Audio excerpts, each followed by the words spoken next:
Mga kaganapan ng aming biyahe galing Dammam, Saudi Arabia papuntang Kuwait na nakabus. Pakistan to Saudi Arabia. Saudi Arabia papunta dito sa Kuwait. Kailangan namin mag-land trip dahil hindi pa open ang airport dito.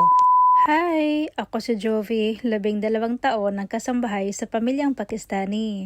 First time to nangyari sa amin na galing Pakistan pauwi dito sa Kuwait na almost 20 hours yung biyahe namin. Samantala kung merong direct flight, pinakamahaba na yung 6 hours. At ito na nga, galing sa Pakistan papunta dito sa Dammam, Saudi Arabia. Pagbaba namin ng eroplano ay sumakay kami ng shuttle bus papunta sa terminal kung saan kukunin namin ang aming mga bagahe. Bago nakuha yung mga bagahe, kailangan pa natin magpa-register dito sa Saudi Arabia. I-scan pa yung mga passport natin, tapos kunin yung mga biometrics natin, yung mga ganun ba. Guys, sobrang tagal namin dito. Mahigit 1 oras kami nakatayo. Tapos yung amo kong babae, umupo na nga siya sa hand carry namin dahil hindi na niya kayang tumayo. Sobrang tagal talaga namin kasi sobrang dami namin, magkaiba yung flight at saka nagdasok talaga kami doon, ay punong-puno kami doon. Tapos nung kinuha na namin ang aming mga bagahe, mayroong mga Pinay na lumapit sa akin at mga picture daw dahil nakilala daw niya kami. Yes, sir, come this side, sir.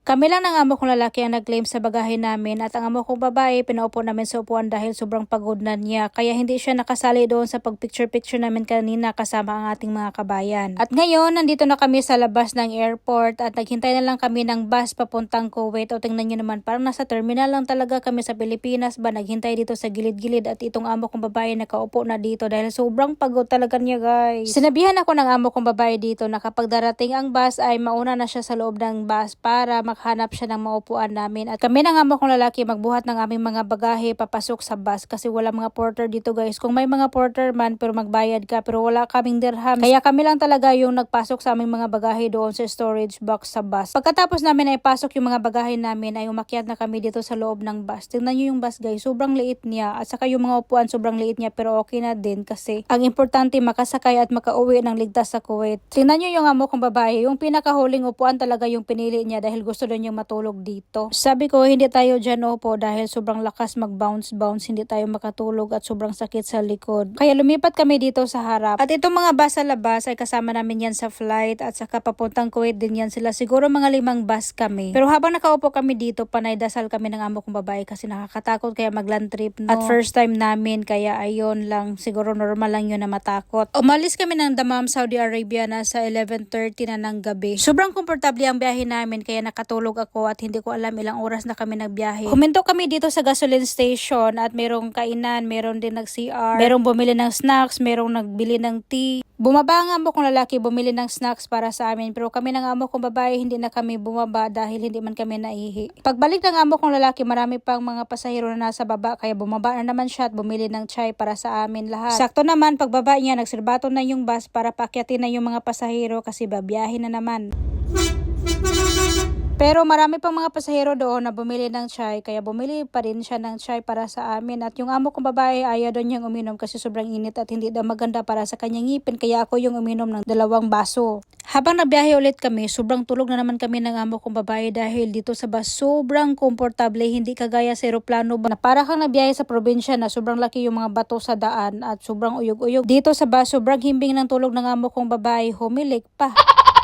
At dito na side, nagising kami kasi sobrang lakas ng mga serbato ng sasakyan dahil nagduot pala kami dito. Ang dami namin, merong mga bus, merong mga 10-wheelers. Hindi ko alam, parang may aksidente yata dito na side kasi nagdasok talaga kami, sobrang traffic. Galing Dammam Airport, papunta dito sa borders, nasa 4 to 5 hours yung biyahe. At nang dumating kami dito sa border sa Saudi Arabia, bumaba kami lahat para i-scan yung passport namin. Pagkatapos ma-scan yung passport namin, pinakyat kami kaagad dahil bawal maglakaw-lakaw diri kaya nasa boundary kami bayot. Tingnan nyo yung border bayot, sobrang laki ng mga haligi nila at sobrang solid kaya hindi ka dito magpataka-taka. At dito pala yung custom kaya hindi ka dito magpataka-taka kasi na mapriso ka talaga dito, dahil sobrang tagal namin dito sa boundary sa Saudi Arabia kasi marami kami, no, mahigit 5 bus, so maghintay kami sa naunang bus sa amin bago kami makapag-scan ng passport namin. Paglabas namin sa custom dito sa Saudi Arabia, huminto na naman kami, meron namang chine-check na papel pero hindi na kami bumaba, yung driver lang namin. At pagkatapos bumiyahe kami papunta dito sa Kuwait border. Bumaba na naman kami lahat at sinecheck yung passport at saka ikama namin at pagkatapos umakyat kami at pumasok na kami dito sa custom. At dito sa Kuwait Custom, dito na kami inabutan ng liwanag. Ang oras dito sa relo ko ay mag 7 o'clock na pero sa Pakistan na time, pero dito sa Kuwait na time ay mag alas 5 na ng umaga dahil 2 oras yung pagitan ng Kuwait at saka Pakistan ba. Pagpasok namin dyan, hindi na ako nag-video kasi maraming pulis. Tapos inopen yung storage box ng bus. Tapos may 2 pulis na may dalang aso at pinaamoy yung mga bagahe namin kasi nga custom to no. So kailangan nilang i-check yung mga bagahe namin. May mga pulis na umakyat sa bus at sinecheck kami at may tinanong sa amin. Pero itong view na to, nakalis na kami sa custom at paalis na kami dito sa border. At balikan natin yung story na umakyat yung mga pulis at sinecheck kami at tinanong kami kung meron bang mga dala ng mga medisina. Hoy guys, lahat ng mga pasahero nagtaasan ng mga kamay at nagsabi lahat sila meron silang mga dalang medisina, pati yung mga amo ko. Tinanong ng pulis kung anong medisina. Sabi nilang lahat, sabay-sabay sila, diabetic daw kuno na medisina. Hoy, nagtawanan yung mga pulis. Sabi nila lahat kayo mga diabetic patient. Na, sige na, diretso na.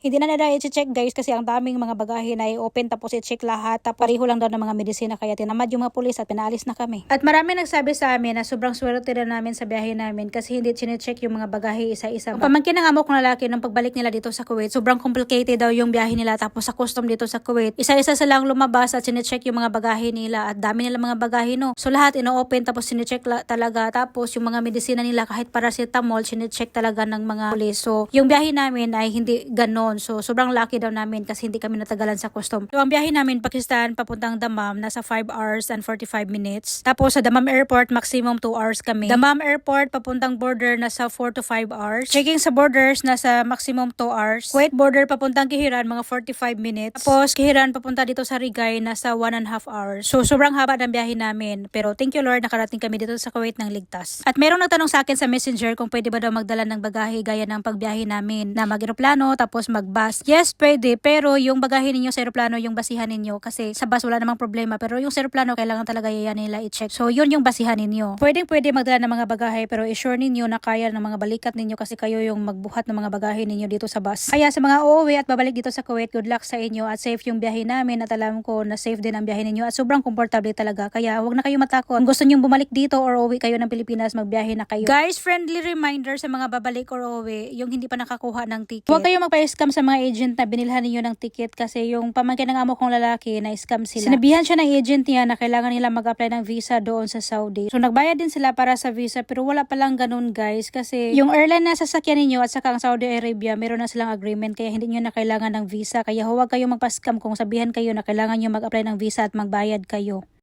At hanggang dito na lang guys. Thank you for watching. Bye bye. God bless everyone.